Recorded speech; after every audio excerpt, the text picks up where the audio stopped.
Hello everyone, this is Harshit Pandey working as a probationary officer in a public sector bank.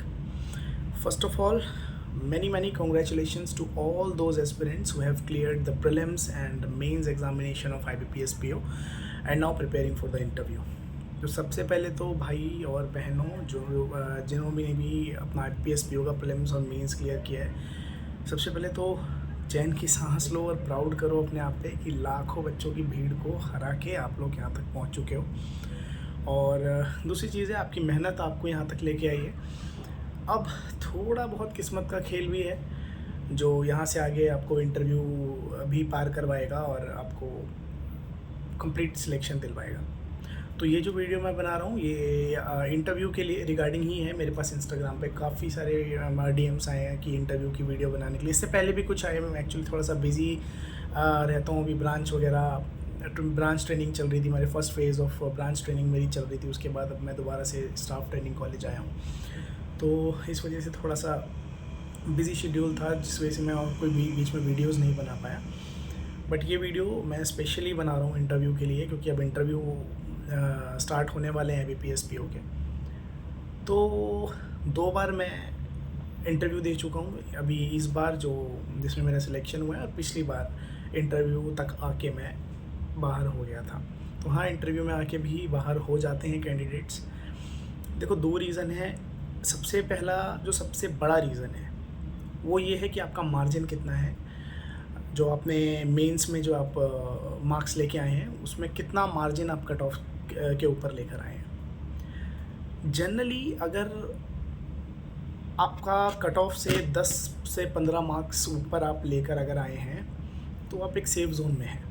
तो आप समझ लीजिए कि अगर आप ठीक ठाक एवरेज इंटरव्यू भी अगर आप देकर आते हैं तो बहुत चांसेस हैं कि आपका इंटरव्यू भी क्लियर हो जाएगा और आपका फाइनल सिलेक्शन हो जाएगा, ठीक है। और अगर किसी के 20 मार्क्स 25 मार्क्स ज़्यादा हैं तो फाइनली है सिलेक्शन, क्योंकि 80% वेटेज जो है वो मेंस के मार्क्स की होती है और सिर्फ 20% वेटेज आपके इंटरव्यू की होती है। तो मेनली आपके मेंस पे डिपेंड करता है। अगर अच्छा खासा मार्जिन आप मेंस के एग्ज़ाम में ले आए हो तो आप समझ लो कि 80% आपका सिलेक्शन पक्का है। 20% थोड़ा एवरेज इंटरव्यू भी आप दे के अगर आ जाते हैं तो क्लियर हो जाएगा। तो ये तो बात रही कि मेंस में क्या मार्क्स आपके आए हैं। बाकी अगर किसी के मेंस में मार्क्स बहुत ज़्यादा नहीं आए हैं, मार्जिन काफ़ी ज़्यादा नहीं है, तो उनको भी निराश होने की ज़रूरत नहीं है।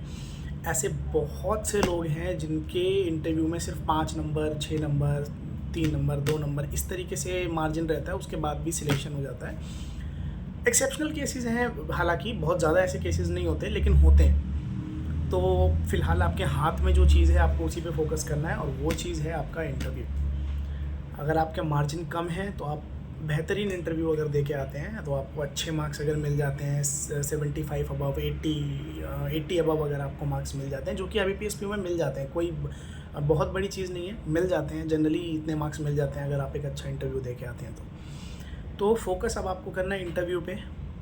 इंटरव्यू की डेट्स आ चुकी हैं, शायद 11 तारीख से लेकर 18 तारीख 11 से 18 फरवरी के बीच में इंटरव्यूज़ कंडक्ट होंगे IBPS PO के। तो टिप्स अगर मैं कुछ देना चाहूँ इंटरव्यू की, तो सबसे पहले तो देखो, ये तो सबको ही पता है, बैंकिंग अवेयरनेस, फाइनेंशियल अवेयरनेस और करंट अफेयर्स वगैरह ये सब तो सब पढ़ के जाएंगे ही जाएंगे। इसमें तो कोई टिप्स मुझे लगता है मुझे नहीं देनी पड़ेगी। मेनली मैं आपको एक सिंपल सी चीज़ बताता हूँ। इंटरव्यू आप जो पढ़ के जाएंगे ना, जो सोच के जाएंगे, जो आप इमेजिन करके जाएंगे, उससे बहुत डिफरेंट आप वहाँ पे फेस करेंगे चीज़ों को। तो मैं सबसे पहली चीज़ ये सजेस्ट करूँगा आपको कि अपने दिमाग में कोई एक्सपेक्टेशंस मत रखना। जितनी एक्सपेक्टेशंस आप रख के चलोगे ना, अपने आप को कन्फाइंड करके चलोगे, एक सर्कमफ्रेंस में अपने आप को रख के चलोगे ना, तो इंटरव्यू अगर उससे थोड़ा भी इधर उधर हो गया तो आप नर्वस हो जाओगे। जो मेरे साथ पिछले इंटरव्यू में हुआ था, मेरा वो बहुत ख़राब गया था इंटरव्यू, इसी वजह से, क्योंकि मैंने अपना एक सर्कमफ्रेंस बना लिया था कि इस तरीके से मैं बोलूँगा, इस तरीके से मैं करूँगा, ऐसे मैं जाके ग्रीट करूँगा, ऐसे मैं ये करूँगा। और असलियत में ये हुआ कि ऐसे ग्रीट करने तक का टाइम नहीं मिला। मेरे को बुलाया, जब मैं गया अंदर तो बस नाम पूछा और बिठा दिया और बस क्वेश्चंस करना शुरू। मेरे को ये तक नहीं बोला कि इंट्रोड्यूस योरसेल्फ और ये सब कुछ नहीं। तो जितना ज़्यादा आप एक्सपेक्ट करके जाओगे ना, उतना ज़्यादा प्रॉब्लम होगी, इसलिए एक्सपेक्टेशंस अपने पास मत रखो। सिंपल सी चीज़ है, अपने आप को पूरी तरीके से तैयार रखो हर सवालों के लिए। सवाल किस तरीके के हो सकते हैं? देखो, सबसे पहली चीज़ financial awareness, banking awareness, current affairs, ये तो साइड करो, ये तो आपको पढ़ना ही पढ़ना है पूरी तरीके से। जितना आप पढ़ सकते हो उतना इसको पढ़ लो, क्योंकि इसमें से क्या सवाल पूछ लें, क्या आपको आता हो क्या ना आता हो, इसलिए आप ये अच्छे से पढ़ लो। ये चीज़ें आपकी, जो चीज़ें आपके हाथ में है उन्हें आप पूरा पक्का करके चलो। तो financial awareness, banking awareness, current affairs बहुत ज़्यादा नहीं, पिछले 1 महीने की करंट अफेयर्स आप पढ़ लेना, और आसपास जो जिस दिन आपकी इंटरव्यू की डेट है उसके आसपास अगर कोई बड़ी न्यूज़ है, कुछ है, तो वो पढ़ के जाना। बजट अभी निकला है, बजट वगैरह अच्छे से पढ़ के जाना। तो ये सब चीज़ें अच्छे से पढ़ के जाना। ये तो रही आपकी थ्योरेटिकल चीज़ें जो पढ़नी है। अब प्रैक्टिकल चीज़ें क्या, देखो, आपको एक तो आपका एकेडमिक बैकग्राउंड, अगर आप एक इंजीनियरिंग फील्ड से हैं, ज़्यादातर इंजीनियरिंग फील्ड से लोग आते हैं, आप अकाउंट्स फील्ड से हैं, बीकॉम वगैरह, आर्ट्स फील्ड से हैं, मतलब किसी भी फील्ड से आप हैं, उसकी एक अच्छी नॉलेज आपको मतलब लेके जाइए आप। क्योंकि मेरे साथ सच में ये हुआ था। मेरा इंटरव्यू जो इससे पहले वाला जो मेरा इंटरव्यू था IBPS PO का, bank of India staff quarters में मेरा इंटरव्यू हुआ था नोएडा में। उसकी वीडियो भी है मेरे इस चैनल पे, आप देख सकते हैं, डली हुई है, सबसे पहली वीडियो शायद वही डली हुई है। तो उसमें भी मैंने अपना एक्सपीरियंस शेयर किया था। मेरे साथ यही सबसे बड़ी गलती हो गई थी कि मैं हालांकि बहुत पढ़ के गया था अपना अकेडमिक्स का, मतलब अकाउंट्स वगैरह ये सब चीज़ें, बट वो बहुत ज़्यादा डीपली मुझसे पूछ लिया था, जिसका मैं ऐसे बहुत अच्छे से आंसर नहीं कर पाया था, तो थोड़ा डगमगा गया था। तो इसलिए आप अपना जो आपका बैकग्राउंड है, स्पेशली अगर आप कॉमर्स बैकग्राउंड से हैं ना, तो आप तैयार रहिए कि आपके पास काउंटर क्वेश्चंस ज़रूर आएंगे आपके एकेडमिक बैकग्राउंड से। कुछ भी पूछ सकते हैं, बैलेंस शीट के बारे में पूछ सकते हैं, आपकी फाइनेंशियल स्टेटमेंट्स के बारे में कुछ भी पूछ सकते हैं। और जैसे मेरे साथ हुआ था, मेरे से कॉस्ट अकाउंटिंग पूछ लिया था, और उस समय कॉस्ट अकाउंटिंग का मेरे को कुछ भी नहीं पता था, मतलब मैं सब कुछ भूल चुका था। कॉस्ट अकाउंटिंग वैसे भी डिफ़िकल्ट होती है, तो मैं सब भूल चुका था, कुछ भी मेरे को याद नहीं था। तो उन सब चीज़ों से थोड़ा इंटरव्यू डगमगा गया था। तो इसीलिए अपने एकेडमिक्स को अच्छे से पढ़ के जाइए, और ट्राई कीजिएगा कि आपसे इंटरव्यू में अगर कोई क्वेश्चंस पूछते हैं, आपसे अगर किसी ने ये पूछा कि आपने कौन कौन से सब्जेक्ट्स पढ़े थे, तो ये मैं एक बहुत अच्छी टिप देने वाला हूँ आपको।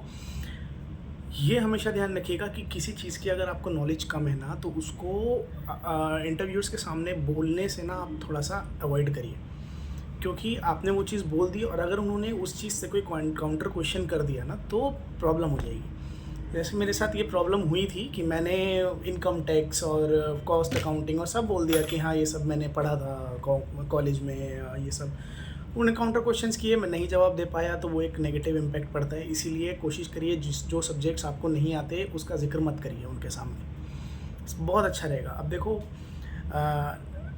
दूसरी चीज़ है नर्वसनेस की। तो नर्वसनेस नहीं जाती, कितना भी कुछ भी कर लो। आप ये सोचोगे कि मैं नर्वस हुए बिना जाऊंगा, यार आप ये देखो कि आपके सामने जो बैठे हैं वो हैं कौन।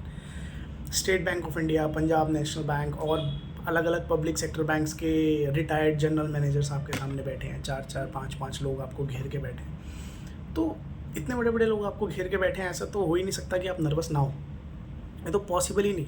तो नर्वस आप होने वाले हो, नर्वसनेस को टैकल करना है, कुछ भी नहीं है, नॉर्मली आप जाओ।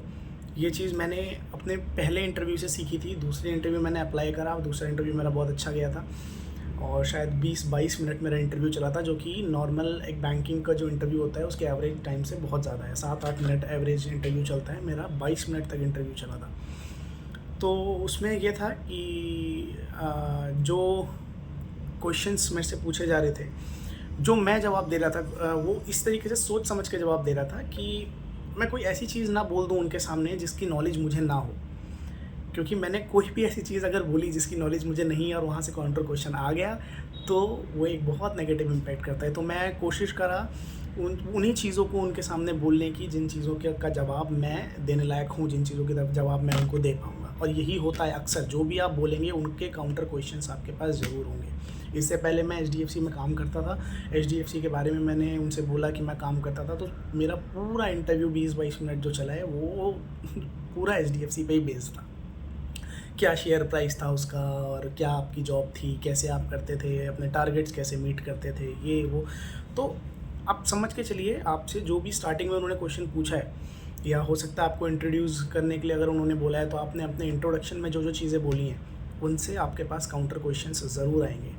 तो अब कुछ भी अगर आप अपने इंट्रोडक्शन में बोल रहे हो, आपको अगर इंट्रोडक्शन देने का मौका मिला है, उन्होंने बोला है कि इंट्रोड्यूस योरसेल्फ, तो अपना इंट्रोडक्शन इस तरीके से तैयार करिए जिसमें आप उन्हीं चीज़ों को इंक्लूड करिए जिन चीज़ों की बहुत अच्छे से नॉलेज आपको हो। किसी भी तरीके का क्वेश्चन आपसे पूछें तो उनका जवाब आप दे पाएँ। अगर इतना आपने कर लिया तो समझ लीजिए आपका मोस्ट ऑफ द इंटरव्यू आपका मतलब निकल जाएगा, क्योंकि ज़्यादातर क्वेश्चंस वो आप काउंटर क्वेश्चंस ही आपके इंट्रोडक्शन से ही करेंगे।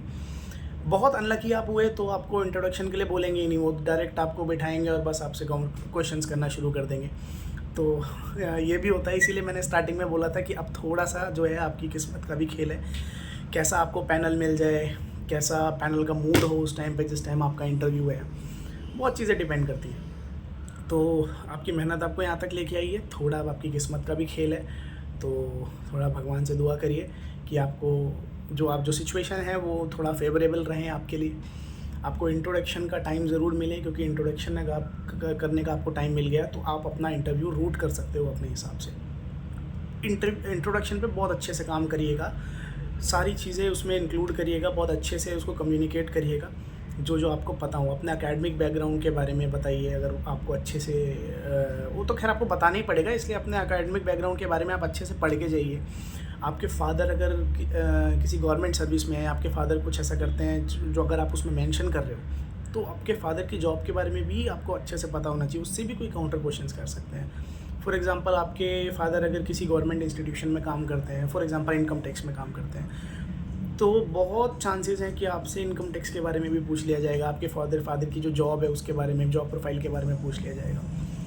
तो जो भी आप अपने इंट्रोडक्शन में ऐड कर रहे हैं उसके बारे में जानकारी बहुत अच्छे से लेके जाइएगा। अदरवाइज़ आपने कुछ बोला इंट्रोडक्शन में, उसका काउंटर क्वेश्चन उन्होंने किया, उसका जवाब आप नहीं दे पाए, तो बहुत नेगेटिव उसका इम्पैक्ट पड़ता है। और दूसरी चीज़, आप खुद भी नर्वस हो जाओगे, जब आप कोई जवाब नहीं दे पाओगे तो खुद भी आप नर्वस हो जाओगे, तो नर्वस होने के बाद फिर वो आपके बॉडी लैंग्वेज से नज़र आ जाएगा।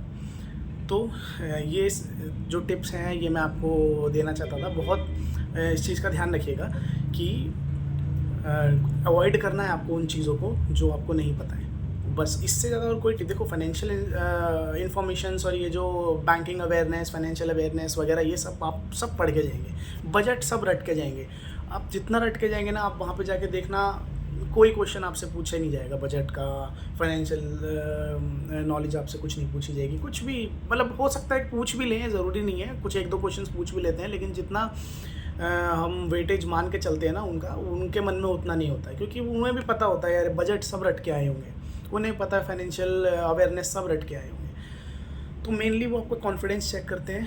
नर्वसनेस सबके अंदर होती है, लेकिन उस नर्वसनेस को टैकल करना है आपको किसी भी तरीके से। लंबी सांस लेके अंदर जाइएगा, शांत होकर बैठेगा, ये चीज़ अपने दिमाग में रखिएगा कि आपके सामने जो बैठे हैं वो भी इंसान ही हैं, और वो पूरी कोशिश करेंगे आपको डगमगाने की। आप क्योंकि आपको प्रेशर में क्योंकि आप क्या है, बैंकिंग में आने के बाद आप 24 घंटा प्रेशर में ही रहने वाले हैं। अब मैं बैंकिंग में मैं काम कर रहा हूँ, फील्ड पे काम कर रहा हूँ, मुझे पता है कि कितना प्रेशर है बैंक्स में। तो इसी चीज़ को वो टैकल कर रहे हैं कि प्रेशर हैंडल कर पाएगा इंसान कि नहीं कर पाएगा। तो वही चीज़ आपको शो करनी है वहाँ पे जाके। नर्वसनेस आपको अपने अंदर रखनी है, आपके चेहरे पे नहीं नज़र आनी चाहिए। कोशिश करिएगा, कॉन्फिडेंट रहिएगा, कॉन्फिडेंटली उनके बातों का जवाब दीजिएगा, और कोशिश कीजिएगा कि आपकी कम्युनिकेशन जो है ना वो बहुत स्मूथ रहे। मतलब ये भी गलती मेरे से एक बार हुई थी कि नर्वसनेस में क्या होता है कि कभी कभार कुछ पैनल मेंबर्स अगर कुछ बोल रहे होते हैं तो आप बीच में एकदम बोलना स्टार्ट कर देते हैं, तो ये बहुत अजीब सा लगता है, अच्छा इम्पैक्ट नहीं करता है। तो ट्राई कीजिएगा, बिल्कुल शांत बैठने की कोशिश कीजिएगा, बॉडी लैंग्वेज आपकी अच्छी होनी चाहिए, पोस्चर अच्छा होना चाहिए, किस तरीके से आपको बैठना है। उनको क्वेश्चन कंप्लीट करने दीजिए, उसके बाद आप कुछ सेकंड्स का पॉज भी ले लेंगे ना तो कोई प्रॉब्लम नहीं है। उनको बोल भी देंगे ना कि sir just give me 5 minutes, I will think about it and tell you, वो आपको टाइम भी दे देंगे, उसकी कोई प्रॉब्लम नहीं है। तो आप अपना टाइम लीजिए, आराम से उनको बात पूरी करने दीजिए, क्वेश्चंस उनको पूरे करने दीजिए, उसके बाद आप आंसर करिए। बीच में एकदम आंसर मत करने लगिएगा। और कुछ क्वेश्चंस मेरे पास ये भी आ रहे थे कि इंटरव्यू इंग्लिश में दें या हिंदी में दें, तो देखो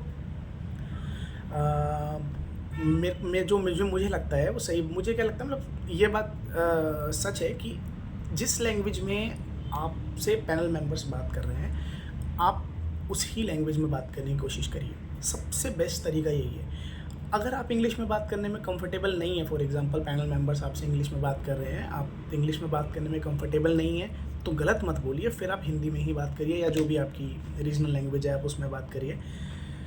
और अगर आप कर सकते हैं इंग्लिश में बात, और अगर पैनल मेंबर्स इंग्लिश में बात कर रहे हैं तो आप इंग्लिश में ही आंसर करिए। अगर पैनल मेंबर्स हिंदी में या फिर आपकी किसी रीजनल लैंग्वेज में बात कर रहे हैं तो आप उस रीजनल लैंग्वेज में बात करिए।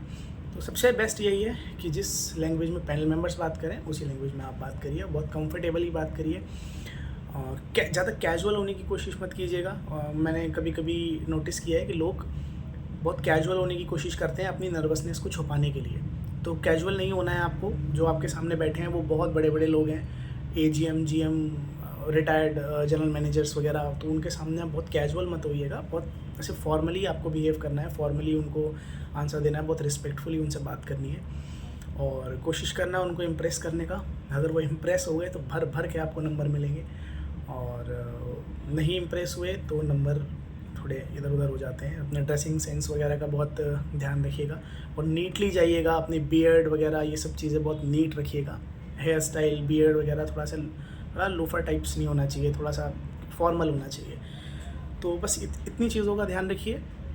अच्छे से फाइनेंशियल अवेयरनेस वगैरह सब कुछ, बजट वगैरह सब कुछ पढ़ के जाइए। अपने आप को पूरा मतलब अपनी फील्डिंग पूरी अच्छे से बिठा के जाइए आप। उसके बाद वहाँ जो होगा उसको प्रैक्टिकली टैकल करने की कोशिश कीजिए। जो चीज़ें आती हैं उनका जवाब दीजिए, जो चीज़ें नहीं आती हैं उनका जवाब नहीं दीजिए, गलत जवाब मत दीजिए। नहीं आता तो बस उनको नॉर्मली बोल दीजिए कि सर इसकी नॉलेज अभी मेरे को नहीं है, बट मैं अब कोशिश करूँगा इसके बारे में जानकारी निकालने की, या इसके बारे में जानकारी मैं निकालूंगा, बट अभी इसकी नॉलेज मुझे नहीं है। मतलब बहुत नॉर्मली से जवाब आप दे सकते हैं, कोई बुराई नहीं है। वो आपसे एक्सपेक्ट नहीं करते हैं कि आपको 100% नॉलेज होगी। जो सवाल वो पूछेंगे आपको वो आना चाहिए, वो भी आपसे ये एक्सपेक्ट नहीं करते हैं। वो सिर्फ आपसे एक्सपेक्ट ये करते हैं कि आप का कॉन्फिडेंस लेवल क्या है, आप किस तरीके से चीज़ों को हैंडल कर रहे हैं। हो सकता है ना कि आपसे वो कोई क्वेश्चन पूछें, आपको नहीं आता हो, आप कन्फ्यूज़न में आके बैठ जाएं और उनकी बातों का कोई जवाब ही ना दें, आप चुप हो जाएं। कई बार ऐसा होता है। तो ये चीज़ें नहीं करनी है, शांत होकर नहीं बैठना है। जो चीज़ें नहीं आती हैं नॉर्मली उनका बस इस तरीके से जवाब दीजिए कि सर इसके बारे में मुझे नॉलेज नहीं है, बट मैं इसके बारे में नॉलेज लेने की कोशिश करूँगा। बस यही चीज़ें हैं, इन्हीं चीज़ों का आपको ध्यान रखना है। तो फर्स्ट पॉइंट मैं एक बार दोबारा से रिपीट कर देता हूँ सारी चीज़ें। फर्स्ट पॉइंट, सारी जितनी भी फाइनेंशियल अवेयरनेस, बैंकिंग अवेयरनेस, आपकी इकोनॉमिक अवेयरनेस, बजट, ये सब अच्छे से पढ़ के जाइए। अपनी एकेडमिक इन्फॉर्मेशन अच्छे से पढ़ के जाइए। इंट्रोडक्शन बहुत अच्छे से रेडी करिएगा और वो चीज़ें इंट्रोडक्शन में ऐड करिएगा जिन चीज़ों की नॉलेज आपको अच्छे से है। जो चीज़ें आप इंट्रोडक्शन में ऐड कर रहे हैं उनके अच्छे से नॉलेज लेके जाइएगा। फिज़िकल अपीयरेंस की बात करी जाए तो अच्छे से नीटली ड्रेस होके जाइएगा।